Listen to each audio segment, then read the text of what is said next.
Welcome back to the Black and Yellow Podcast, where we discuss all things Pittsburgh Steelers.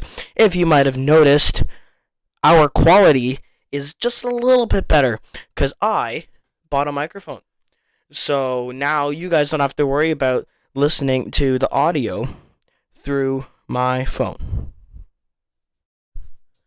In this episode, we are going to be going over Steelers news and rumors. We haven't done one of these in a little while. I put out a couple shorts, but this is going to be a full video. We're going to start off with a little bit of coverage from an Art Rooney press conference that he held, like a secret press conference with a couple ESPN reporters and a couple. There's a reporter from the Pat McAfee show there. A couple inside Pittsburgh reporters, and a couple other guys. So we're gonna start off with Mike Tomlin. This is what he had to say about Mike Tomlin. You don't win that many games if you're not a good coach. I know he's frustrated, like we all are, in terms of not being able to take the next step. But we still feel good about him being our leader. Then he said,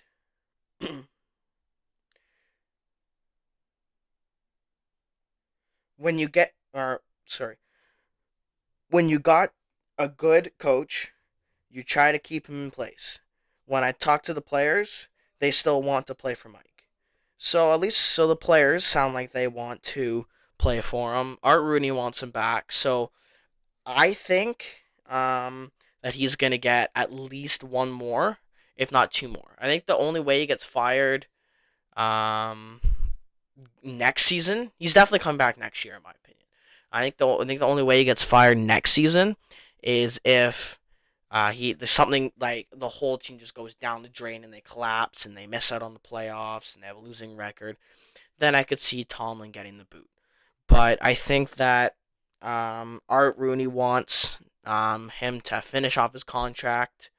He has 2 years left. Just signed it this past off season for 3 years. He's got two more years left on that. So I think Art Rooney wants him to finish off that contract, and I think he will. Now moving on to what Art Rooney had to say about the quarterback room. He said, after the coaching staff is in place, the priority will be the quarterback position. We have some decisions to make there. And I thought both Russ and Justin showed promise in certain stretches, and I think they're both capable of being starters. I think both Russell Wilson and Justin Fields are capable quarterbacks. My preference would be to sign one of them, so that'll be the priority, and I think that will give us the best opportunity to move forward. I wouldn't close the door on bringing back both Russ and Fields, but I'd say it's probably unlikely. I think both of them see themselves as starters, and I don't know that they would want to. I don't think either of them would want to be the backup next year, and I think they're both looking for a starter job. Obviously, we'll be looking in the draft as well. We've got a whole quarterback room to fill, and so there's jobs open in there, and so I wouldn't be surprised if we took the draft as well, either this year or next year. I personally think that they should absolutely not take a quarterback this year because the quarterback class this year is really bad. There's no one that is really all that promising. Even the first overall guy is not looking all that promising. So I definitely don't think they should be taking a guy this year. I think they should bring back someone, and then, depending on how they do, either take a quarterback with a pick that they will have next season, or trade up to get a franchise quarterback in the top 10, depending on how they do. I personally think that they will and should bring Justin Fields back. I think that they could really benefit off of having Justin Fields in there. I think having that confidence and he's a good runner. I think he's really dynamic, and I was a big believer in Russell Wilson, but man, he really kind of stunk it up in the last couple games of the season. So I personally think that I and most other Steelers fans have had enough of him, and are ready to see what Justin Fields can do in a full time starter position. The only thing with Fields is um, like, and I wonder if the defense is going to be better, because the defense was better when we had Justin Fields, and I think that that's because he extended drives so much. He even though they weren't he wasn't scoring as many points as Russell Wilson, they were having more scoring drives than Russell Wilson on a regular basis, because Russell Wilson was getting mostly touchdowns, big plays, whereas Justin Fields was slowly working the ball down, getting 5, 10, 15 yards at a time, either through the air or on the ground. And I was slowly working to field goals. Here and there, you get touchdowns. I think I'd like to see his production get a little bit better, throwing the ball, which would result into more touchdowns. And I think you can do that by Art Rooney investing in the VR for him. I think the VR is has completely changed Jaden Daniels, turned him into the quarterback that just made it to the top 4 teams in the league. Not the best performance against the Eagles, but I think the VR could really help with his view of the field, his pocket presence, just kind of seeing open guys down the field. I really think that the VR could really help him. So I think and I hope they will bring Justin Fields back. The projected contract for him is maybe a 2-year, $13.5 million per year. Um, that's perfect. I'd be more than willing to pay him that. Definitely more than willing to pay him that. I think that is a fair amount. I have no problem with paying him 13 and a half. If you can get it down to 13, maybe even to 12, but I think if you're guaranteed the starter position, he's going to want up to 13 to 15 million dollars if you guarantee him that starting position. Whereas if you bring him for a backup, if you bring someone else back, or if you bring Russ back and guarantee him as a backup, then you maybe only pay him $10 million. So you're paying a couple more $1 million to bring him back as a starter versus as a backup, which I think is more than worth it for Justin Fields. I don't know how good he's going to be, but I do think that he is going to be worth $13.5 million a year. A couple of veteran backup options for whoever comes in, assuming that this is Justin Fields. Jacoby Brissett, Tyrod Taylor, Andy Dalton, and my personal favorite, Joe Flacco. Joe Flacco has continued to be that dynamic. I won't even say dynamic. He's been an effective starter, with teams that weren't all that good. Like he took the Browns to 13 wins last year. He came in and won a few games with a pretty bad Colts offense this year. So Andy Dalton, I don't know. There's been reports that him and Fields butted heads at one point when they were in Chicago, so I don't think Andy Dalton's coming back. Jacoby Brissett, I'd be fine with him coming. I'd be fine with him coming.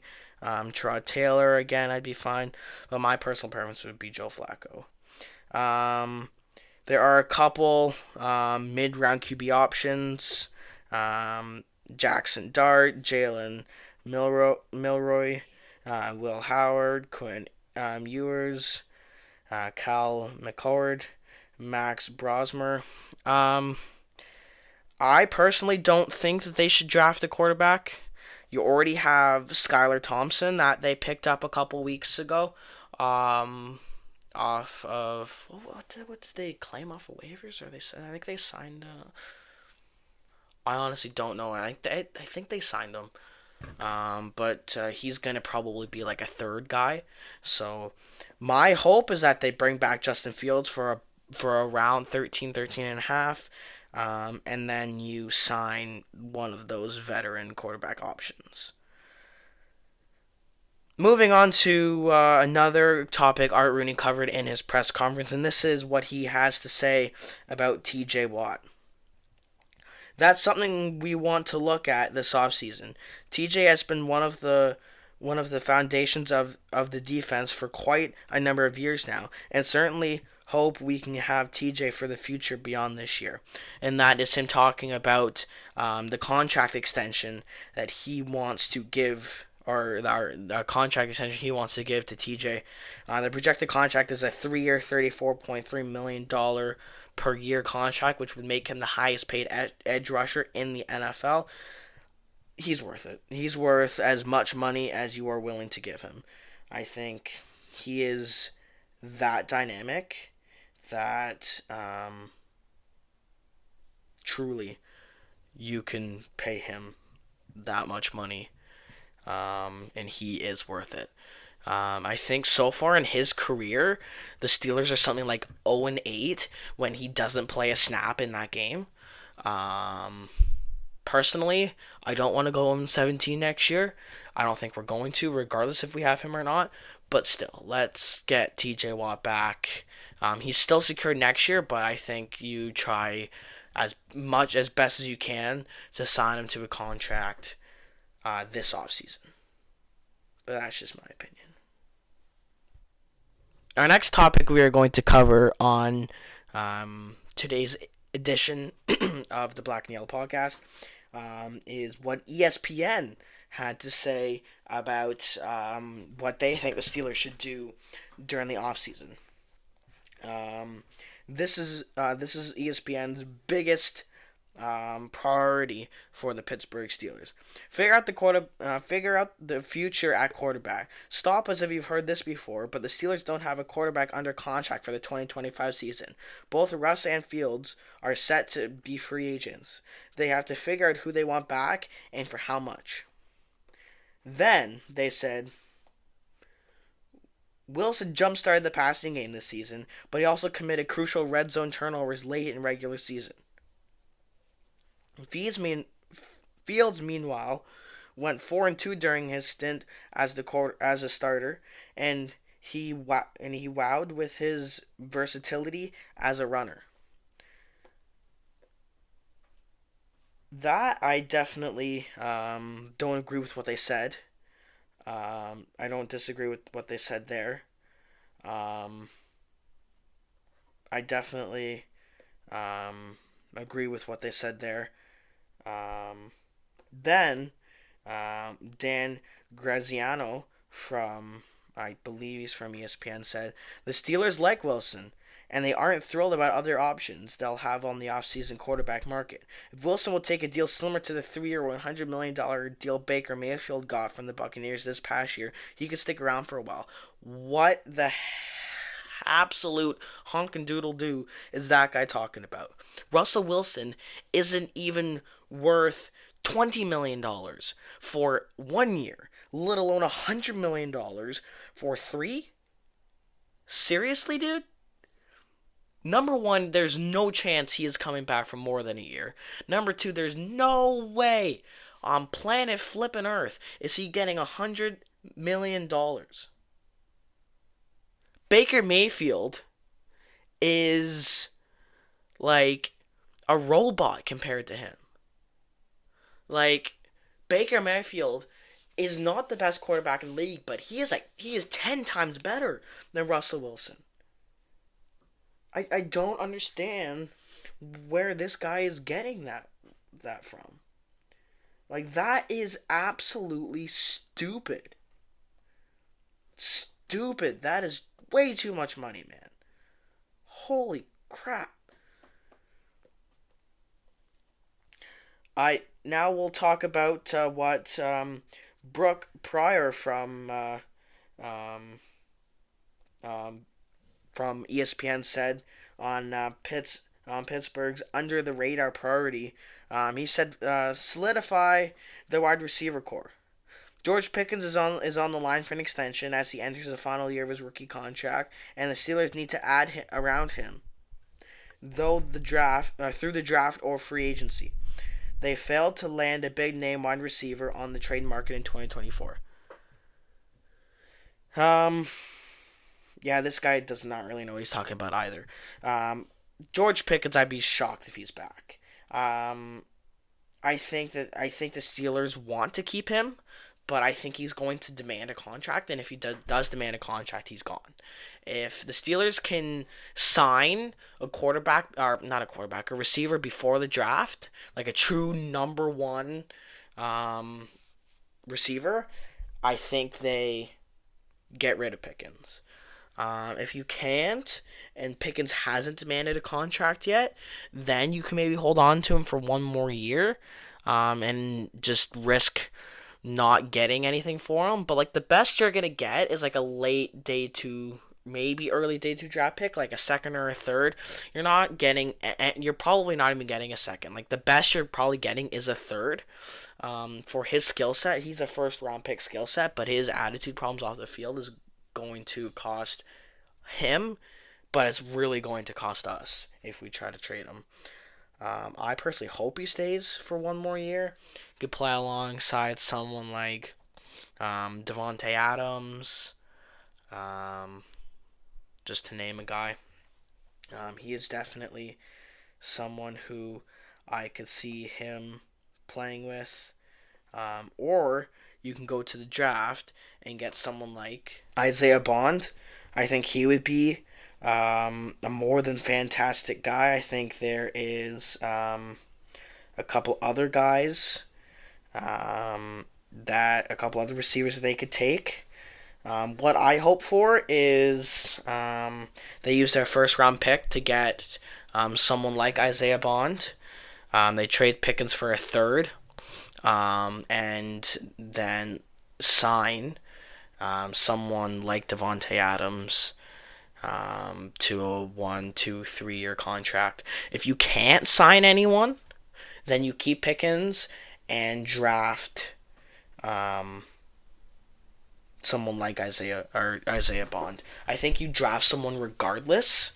I don't think either Roman Wilson or CA3 could be, that true number two receiver. I think you need someone to be that number one guy, and then you could take Isaiah Bond or someone like that from the draft to be your number two receiver. But I definitely think they need at least one high draft pick and either Pickens or to sign a guy. Moving on to what they said about our corner room.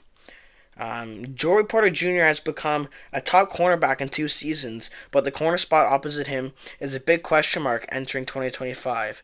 Cam Sutton and Dante Jackson are scheduled to become free agents, and the team needs a younger option. Yes and no. Cam Sutton, Dante Jackson, they're not coming back. Stop talking about them.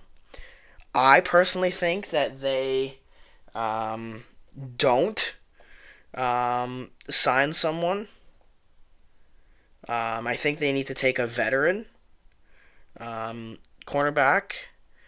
I don't have any names right now, but I do. I think they need to take a veteran cornerback because I don't think you could have three rookies and a third year guy on your team, like Joey Porter Jr. And then and then you'd have Beanie Bishop, Corey Trice, who will be entering year two, and then having a rookie. Like that's a really young corner room. Like you need a veteran type guy that you can sign for a year or two. I think that I would be willing to draft a corner later in the draft, 5, 6, 7th round. And then to compete with Corey Trice for that third for that like rotational spot. But I think you need to sign some form of veteran. But if you do decide to get someone in the draft, East Carolina's Siobhan Revel Jr. Is a good would be a good option. Jordan Reed said East Carolina's Siobhan Revel Jr. checks a lot of boxes that the Steelers look for in corners, as he is a physical corner with plenty of size and ball skills. I like him, but I still think that you need to sign a veteran guy. I have pulled up, in my opinion, the top 5 round 1 targets. You have Ashton Genty, running back at Boise State. I think he's going to go a little bit higher in the draft. I don't think he's fallen to 21. Same for Tetiara McMillan and Luther Burden III. I think all those guys are going to really fall a little bit lower. But I think you have two guys, Matthew Golden and Emeka Egbuka, out of Texas and Ohio State. I think those are two guys that you could take a serious look into. Emeka Egbuka is a better run blocker, which fits the Arthur Smith offense that he likes to run. He likes bigger, stronger receivers as run blockers. But my opinion, I'd rather Matthew Golden. I think he is not much, but he is definitely a better receiver than Emeka Egbuka. All right, the last thing before we go, just a couple couple more takes on Russell Wilson. Benjamin Salak that says the Steelers will re-sign Russell Wilson, although not to a huge contract. There is no reason to sign a 36-year-old to a 4-year deal when he likely wouldn't get any such deal on the open market. I disagree. I do not think they're going to re-sign Wilson. I've said that before. But I do agree that you can't give him 4 years. Like, give him 1 year max. Then he said, I'll bet he makes it to free agency, test the waters, finds tepid interest, and returns to Pittsburgh on a 3-year deal close to the value of Baker Mayfield's. Also predict the Steelers will draft a quarterback in the first 2 rounds in April. No, and no. I do think he'll test the waters, but I think he's not going to end up back with us. There are rumors that after the signing of Pete Carroll to Las Vegas, that he wants to go join his former coach from Seattle. And no, he is not getting the 3-year contract close to Baker Mayfield. That was the $100 million contract for 3 years. That is not happening. We already went over that. And no, they do not sign a quarterback in the first 2 rounds of April. So this guy is completely delirious and has no idea what he's talking about, but I still thought I'd share that with you guys. Okay, that is it for today's episode. Appreciate you guys tuning in. I really appreciate all the support that I've gotten, all the views, all the likes, all the comments, all the subscribes. It has really meant a lot to me, getting me off my feet through this podcast. And stay tuned for my Super Bowl preview, which will be coming out in the near future. Adios, amigos.